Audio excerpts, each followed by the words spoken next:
Ini sesuatu yang kehebatan BPUPKI.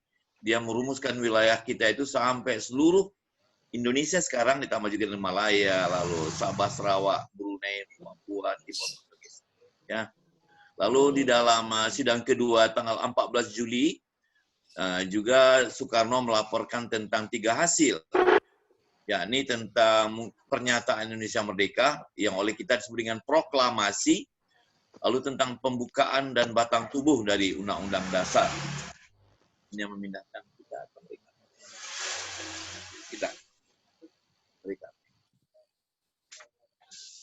Kita lihat lalu persiapan panitia persiapan kemerdekaan Indonesia atau PPKI.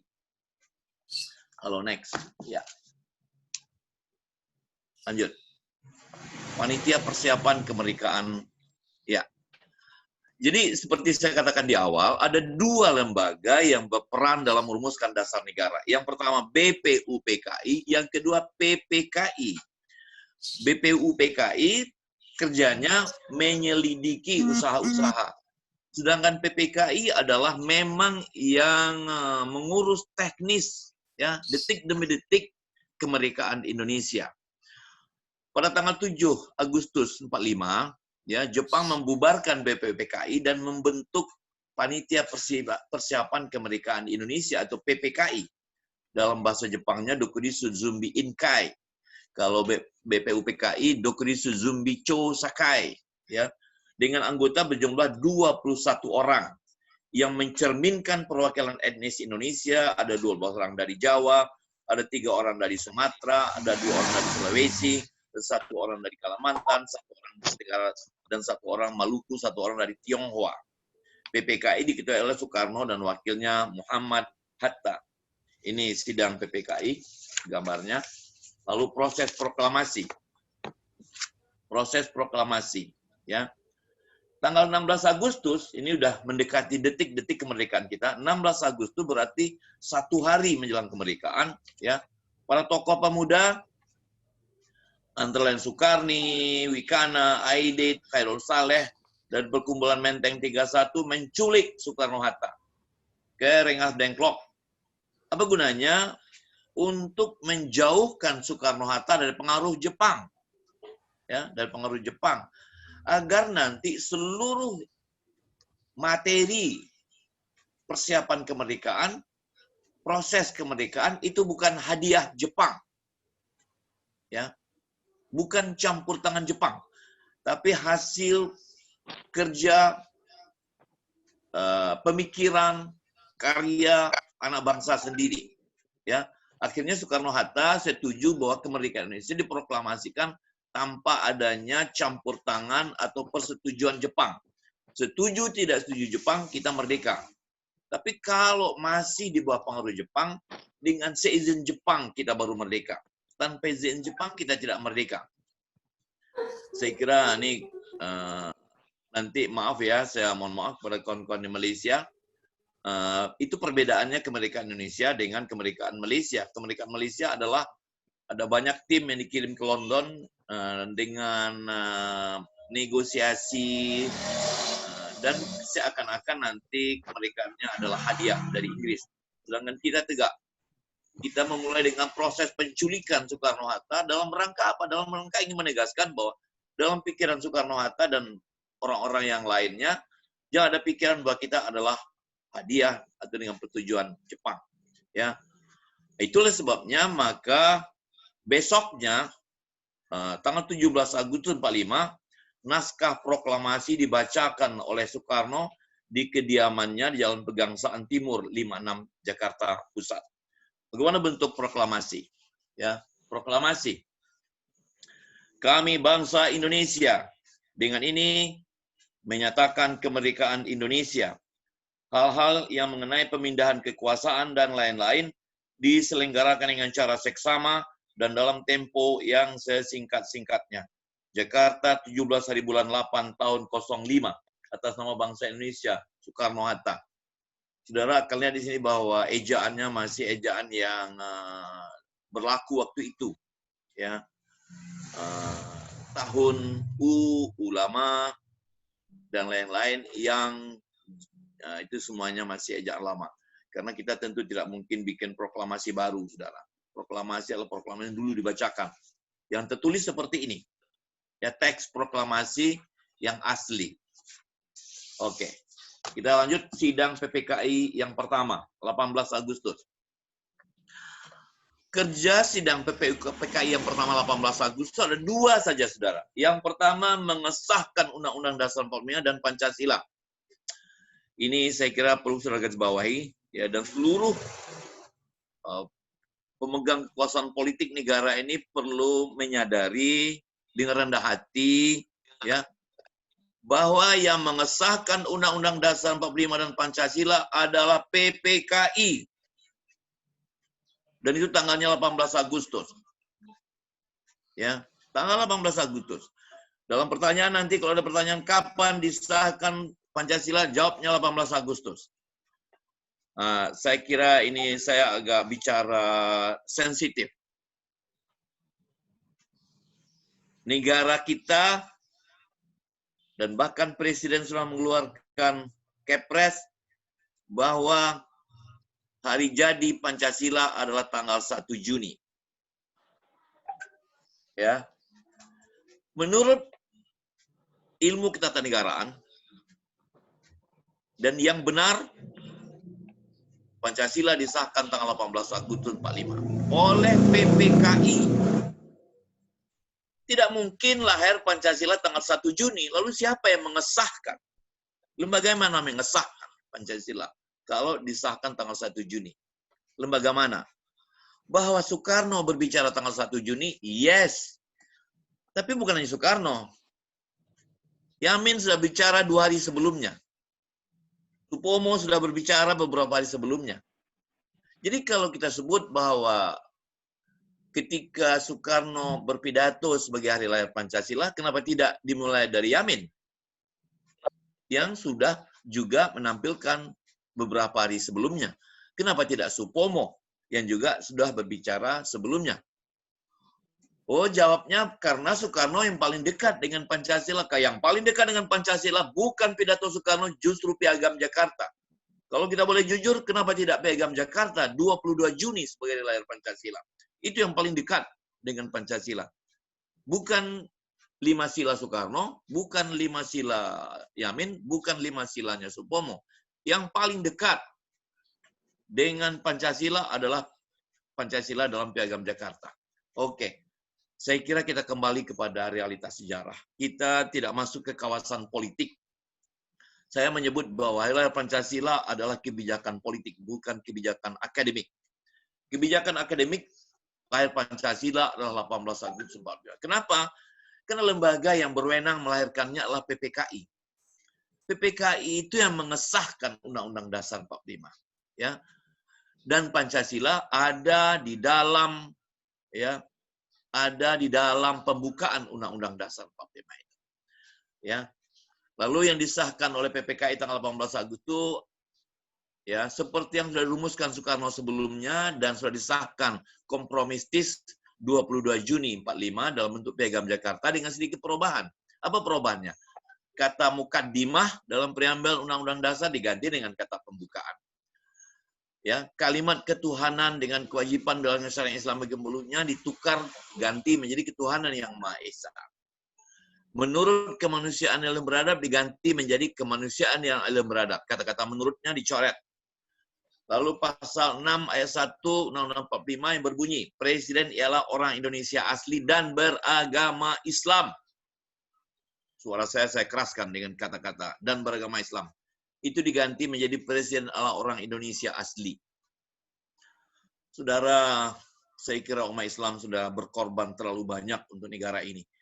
Tapi perannya diusahakan untuk dikecilkan, dikerdilkan. Seakan-akan tidak ada peran umat Islam.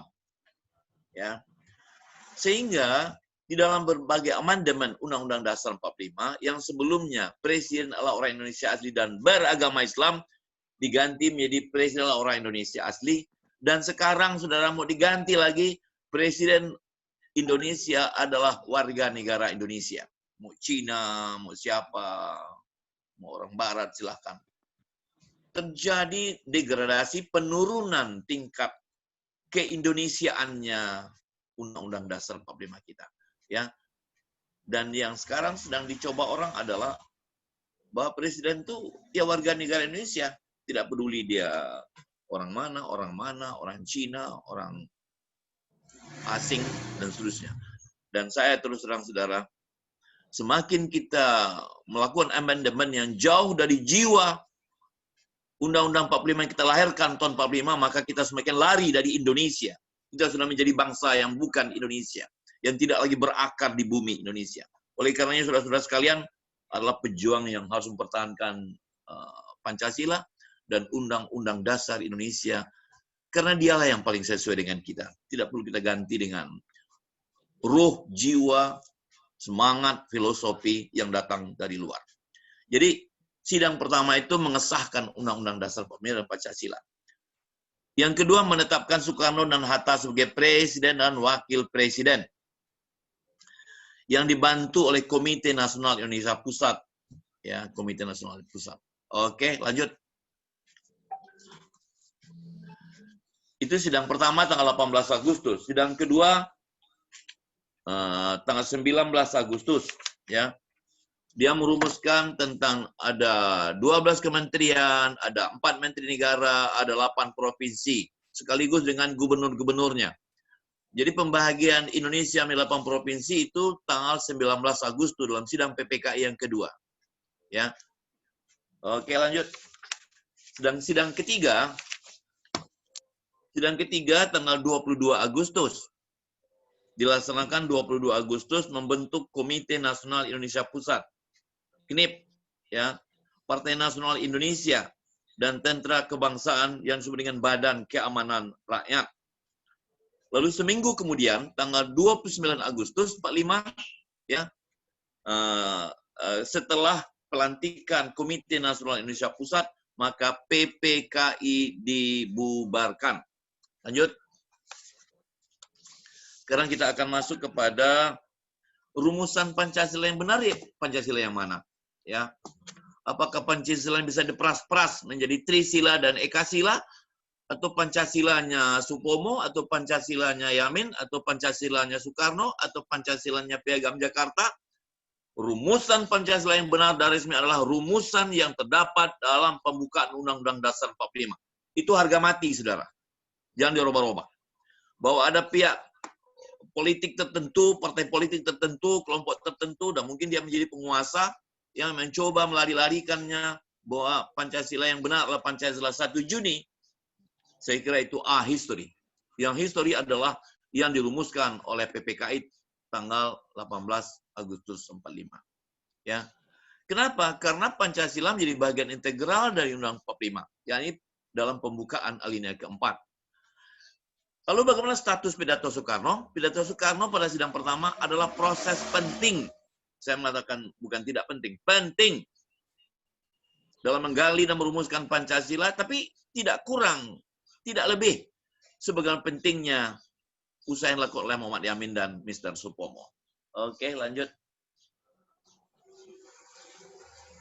Nah, sekarang kita masuk ke rumus fungsi Pancasila, ya, sebagai panduan hidup bangsa. Panduan hidup itu saya kira pedoman, ya, pedoman hidup. Kenapa kita perlu pedoman hidup? Ya, saya kira siapapun yang sederhana, yang tidak sederhana, coba aja saudara misalnya punya radio baru. Sudah tidak punya pedoman. Saya kira sudah colek-colek kiri, colek kanan, putar kiri, putar kanan, saya kira nanti ujungnya sudah tidak bisa menghidupkan radio saudara. Sudah justru merusak radio saudara. Oleh karenanya, yang paling kecil, radio saja perlu pedoman. Bagaimana menjalankan radio itu. Apalagi sebuah bangsa yang besar. Ya, ini bukan bangsa yang 15 juta, saudara, ini. Bangsa yang 270 juta sekarang. Oleh karenanya, harus ada yang mengaturnya. Siapa yang boleh melakukan siapa dan siapa yang tidak boleh melakukan sesuatu. Perlu ada panduan kehidupan. Ya, apa gunanya? Agar kita bisa menata kehidupan berbangsa bernegara secara baik. Lalu Pancasila sebagai sumber dari segala sumber hukum. ada susunan atau tata urutan peraturan perundangan yang berlaku di negara kita. Ya, ada undang-undang dasar, ada undang-undang, ada peraturan pemerintah pengganti undang-undang, ada peraturan presiden, ada keputusan presiden, ada peraturan menteri, keputusan menteri, instruksi menteri, edaran menteri, peraturan daerah, keputusan gubernur, keputusan bupati, edaran bupati, sampai ke mungkin peraturan nagari di Sumatera Barat. Tapi saudara, seluruh aturan perundangan itu harus mengacu kepada Pancasila, tidak boleh keluar dari Pancasila.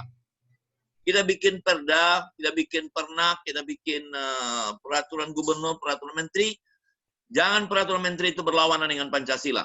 Misalnya, Pancasila itu kan berketuhanan. Jangan menteri lalu membuat peraturan kebijakan yang jauh dari semangat ketuhanan. Itu namanya tidak menjadikan Pancasila sebagai sumber dari segala sumber hukum. Jadi, seluruh peraturan yang ada di bawah, mulai dari undang-undang dasar, lalu undang-undang, peraturan pemerintah pengganti undang-undang, sampai ke Kepres, Penpres, Perpres, sampai instruksi menteri, dan sampai ke bawah, harus sesuai, harus merujuk kepada Pancasila. Tidak boleh berlawanan ya, dengan Pancasila. Itu namanya Pancasila sebagai sumber dari segala sumber hukum. Lalu Pancasila sebagai perjanjian luhur bangsa. Orang Aceh punya selera, saudara. Orang Padang punya selera. Bukan selera dalam kuliner, selera dalam politik. Punya keinginan, punya aspirasi. Orang Papua punya aspirasi. Ya. Orang Banjar punya aspirasi. Semuanya punya aspirasi sesuai dengan kondisi, situasi daerah masing-masing. Ada keinginan meledak-ledak untuk melaksanakan apa yang mereka inginkan di daerahnya. Dengan dalih otonomi daerah. Tapi ada yang mengikat kita, saudara. Ada yang mengikat kita. Itulah perjanjian luhur. Itulah Pancasila kita. Jangan sampai ada satu daerah yang memiliki aspirasi berada di luar Pancasila. Jadi kita menjadikan Pancasila sebagai perjanjian luhur. Yang mengikat dari utara, dari barat, dari Aceh sampai ke Papua sana. Ya. Jadi Aceh merdeka, Riau merdeka, Papua merdeka. Saya kira itu keluar dari perjanjian luhur bangsa. Lalu sebagai falsafah hidup, ya, maaf saudara, bukan nyombong, saya sudah kemana-mana di dunia ini. Ada gaya hidup yang menjadi falsafah hidup. Setiap bangsa memiliki masing-masing. Dan kita hormati itu. Itu sangat cocok dengan mereka. Lalu apa falsafah hidup kita? Falsafah hidup kita ya Pancasila. Ya, kalau kita berkata-kata, adalah kata-kata yang berketuhanan, yang bermusyawarah, yang mengimplementasikan persatuan, yang berkeadilan sosial. Itu namanya kita menjadikan Pancasila sebagai falsafah hidup kita. Jangan memikirkan, jangan bertindak di luar Pancasila. Saya kira itulah fungsi umum Pancasila, dan nanti secara satu demi satu akan diuraikan oleh Pak Firdaus secara detail, ya, masing-masingnya. Ada banyak fungsi-fungsi lain juga, saudara, untuk mencapai masa depan, untuk menjadi cita-cita masa depan itu juga terumuskan dalam Pancasila. Jangan misalnya, jangan menjadikan negara yang tidak berketuhanan, jangan menjadikan rumah tangga yang tidak berketuhanan, dan seterusnya. Ya, saya dengar kemarin ada mahasiswa baru UI, ini masuk juga di Facebook. Mahasiswa baru UI sudah diperkenalkan tentang pendidikan seks, ya, dan itu sudah dikritik baik oleh anggota DPR atau oleh orang UI sendiri, akhirnya ditarik itu. Pendidikan seks itu asal suka sama suka nggak apa-apa, itu tidak Pancasilais. Itu harus batal karena itu tidak sesuai dengan Pancasila. Kenapa? Pancasila adalah panduan hidup, sumber segala sumber hukum, perjanjian luhur, dan falsafah hidup bangsa. Demikian saudara, kita bertemu minggu depan, dan saya kira saudara boleh bertemu. Silakan Pak Fir. Baik, terima kasih banyak Prof. Saifullah, uraian yang sangat padat, jelas sekali, terutama fungsi dari Pancasila itu sendiri. yaitunya sumber dari segala sumber hukum. Artinya begini, kalau sedikit saya tambahkan, Prof. izin. Secara politik hukum, bahwa hukum itu harus sesuai dengan cita-cita Pancasila dan Undang-Undang Dasar 45. Jadi begini, undang-undang itu dibuat, undang-undang itu kan salah satu produk hukum, toh, ya. Dia dibuat, pertama dia harus sesuai dengan Pancasila. Apa itu? Satu, ketuhanan yang Maha Esa. Pasal kedua sudah sesuai tidak? Pasal ketiga sudah menyeluruh tidak? Untuk seluruh bangsa Indonesia, tidak untuk golongan. Kemudian yang keempat pasti dia harus melalui musyawarah, itu legislatif dan eksekutif, kemudian disahkan oleh eksekutif. Kemudian yang kelima. Nah, artinya bagaimana sumber dari segala sumber hukum ini adalah bahwa cita-cita hukum itu harus sesuai dengan cita-cita Pancasila, yang kemudian menjadikan, yang kemudian sesuai dengan cita-cita bangsa ini, mencerdaskan kehidupan bangsa, yang endingnya adalah menjadikan manusia beriman dan bertakwa. Dan menurut hemat saya, artinya Pancasila itu sudah Islami. Kenapa? Ya terakhirnya itu, beriman dan bertakwa. Selanjutnya, kepada mahasiswa yang mau bertanya tentang uraian Prof tadi, sejarah lembaga-lembaga yang melahirkan hakikat dan fungsi Pancasila, silakan mengajukan pertanyaan. Ada yang mau bertanya?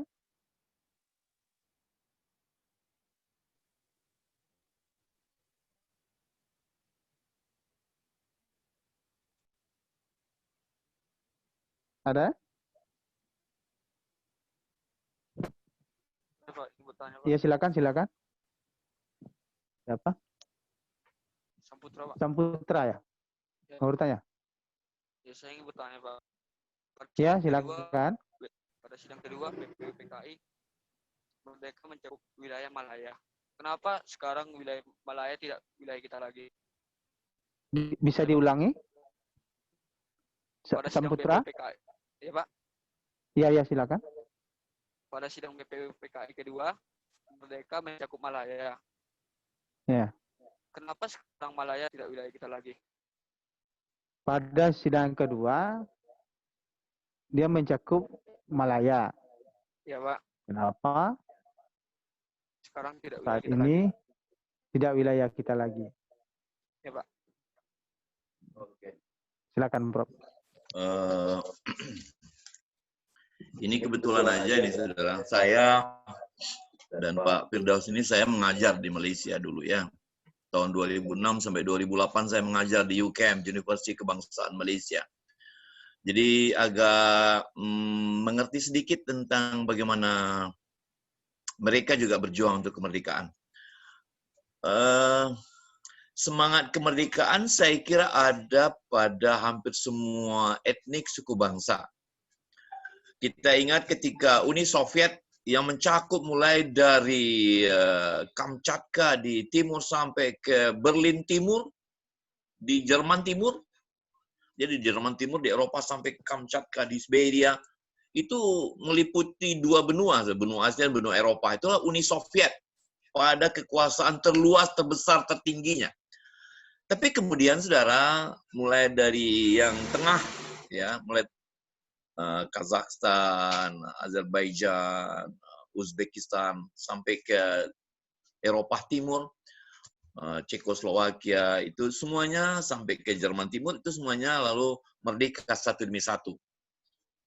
Jadi keinginan untuk merdeka itu ada pada hampir semua etnik komunitas. Ya, biasanya semakin banyak penduduknya, maka biasanya semakin ada keinginan untuk merdeka. Ya, semakin kecil etniknya, komunitasnya, semakin mungkin kecil juga keinginan untuk merdekanya. Jadi itu sudah saya kira tabi'i, naluri. Ya. Oleh karenanya, saudara, kenapa lalu Malaya ingin merdeka? Mereka 31 Agustus tahun 57. Ya. Mereka merdeka 31 Agustus, bukan Agustus, Agustus tahun 57. Lalu kemudian menjadi Malaysia tahun 62. Ya. Yang merdeka 31 Agustus itu adalah Tanah Semenanjung sahaja. Tanah Semenanjung sahaja. Minus Singapura, minus Sabah, minus Sarawak. Menjadi Malaysia baru 62, gabungan antara Tanah Semenanjung Melayu yang sudah merdeka tanggal 31 Agustus ditambah dengan Singapura, ditambah dengan Sabah dan Sarawak. 62. Ya. 65 Singapura merdeka pula dari Malaysia. Sehingga akhirnya Malaysia hanya gabungan dari Tanah Semenanjung tambah Sabah dan Sarawak. Karena Singapura sudah merdeka pula tahun 65 dari Malaysia. Jadi jangankan Malaya yang belum masuk Indonesia ingin merdeka, sedangkan Singapura yang sudah masuk dan sudah bergabung dengan Malaysia selama 2 tahun sudah ingin merdeka. Apatah lagi ada Borneo, ada Kalimantan Utara lainnya yang sebenarnya belum bergabung, itu baru dirancang. Mereka belum bergabung dengan Indonesia. Waktu itu mereka masih dijajah Inggris, kita dijajah oleh Belanda. Ya, itu baru cita-cita terbesar tokoh-tokoh bangsa Indonesia. Bagaimana kalau wilayah kita nanti mencakup sampai ke Malaya, sampai ke seluruh Kalimantan Utara, yang mencakup dengan Brunei, Sabah, dan Sarawak, dan sampai ke Papua, yang waktu itu juga masih dijajah oleh Belanda, dan Timor Portugis. Ya. Dan akhirnya yang dapat kita lakukan hanyalah seluas teritori Hindia Belanda, yakni seluruh mulai dari Sabang sampai Merauke. Sedangkan yang Tanah Semenanjung tidak, Sabah Sarawak tidak, Brunei tidak, dan Timor Portugis juga tidak.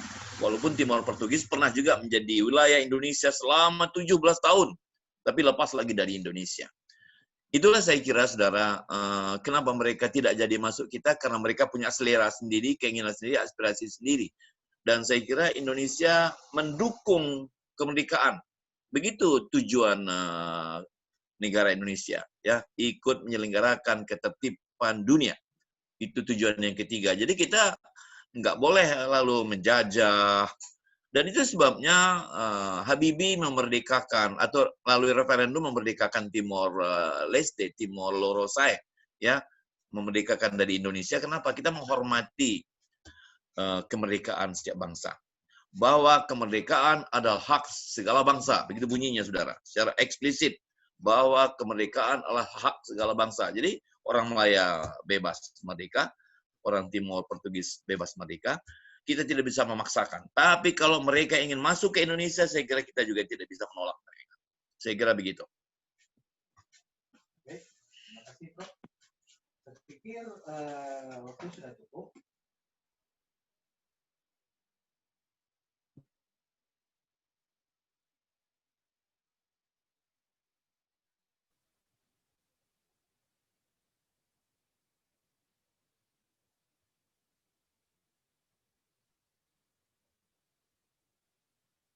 Kita tutup.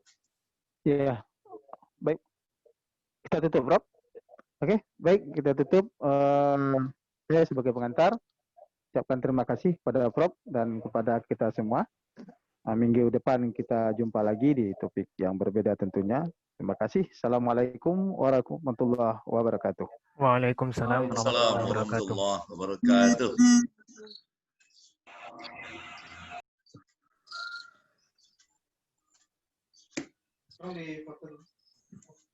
Silakan di screenshot juga. Direkod. Ya.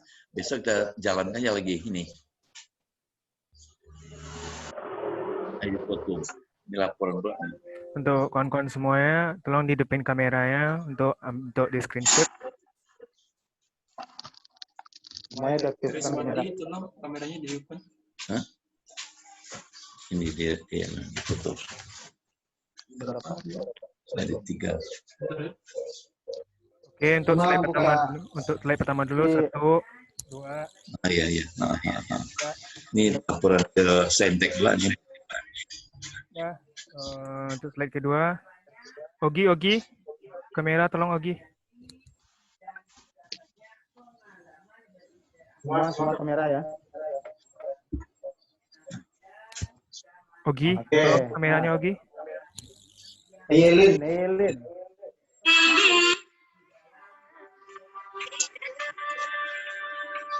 Pula.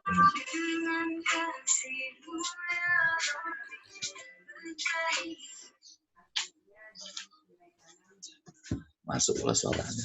Oke, udah Pak, udah Prof. Nah, bagus. Tiga-tiga ya. Dua cuma dua. Tiga-tiganya lah. Dia dua cuma. Cuma dua layar. Sekarang satu kelas kan? Oh iya ya.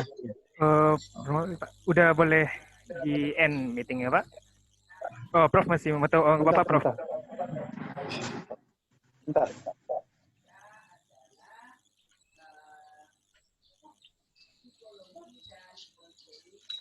Jadi laporan-laporan kita ke fakultas digunakan ini ya. Iya. Satu lagi.